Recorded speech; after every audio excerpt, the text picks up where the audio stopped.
Alors Kawentech est une société toulousaine, on est 8 personnes aujourd'hui et on développe des capteurs qu'on implante dans les lampadaires d'éclairage public pour permettre de réduire la consommation des villes sur leurs services d'éclairage dans les rues.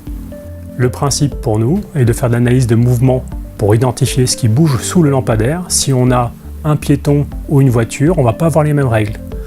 On va en fait se concentrer sur vraiment le service aux citoyens.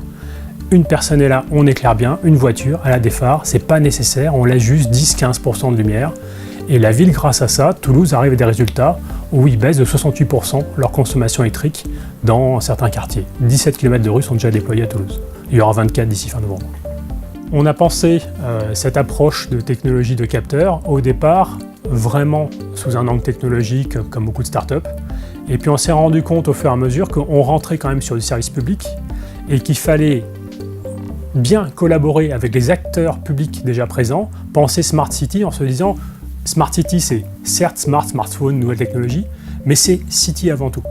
Et la ville a une inertie, la ville a des employés, un mode de fonctionnement. On s'est rapproché de la ville de Toulouse qui a été extrêmement efficace à nous dire ce qu'il fallait faire pour qu'une technologie puisse être déployée sur le terrain, nous indiquer comment faire de l'écologie sans être bloqué par des questions de limite de budget.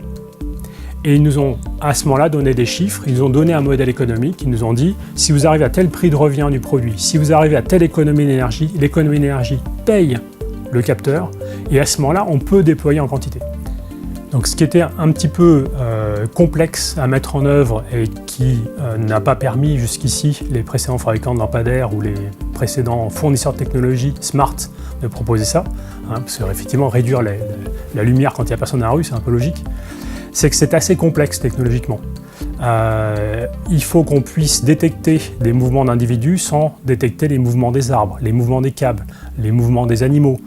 Donc il y a tout un système assez complexe d'analyse de mouvements et de capteurs qui est une compétence française en termes de mathématiques, en termes d'algorithmes.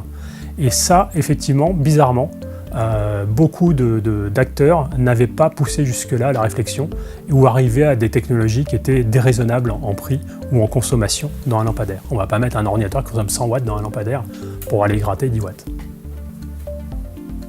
Donc le principe maintenant, c'est de pouvoir utiliser ces capteurs pour faire une gestion plus avancée de la rue, s'interfacer avec les opérateurs d'énergie déjà présents, avoir des statistiques, connaître les mouvements horaires et dire que les autres rues, par exemple, qui ont des lampadaires historiques qui ne sont pas de dernière technologie, qui ne sont pas à LED, vont pouvoir en fait être pilotées et on va baisser leur puissance quand on sait qu'il n'y a pas grand monde. Quand on a les horaires d'un bus, par exemple, on peut se rendre compte qu'à 21h15, il y a beaucoup de gens qui bougent d'un coup le soir dans un quartier et à ce moment-là, l'ensemble du quartier va monter un peu en puissance.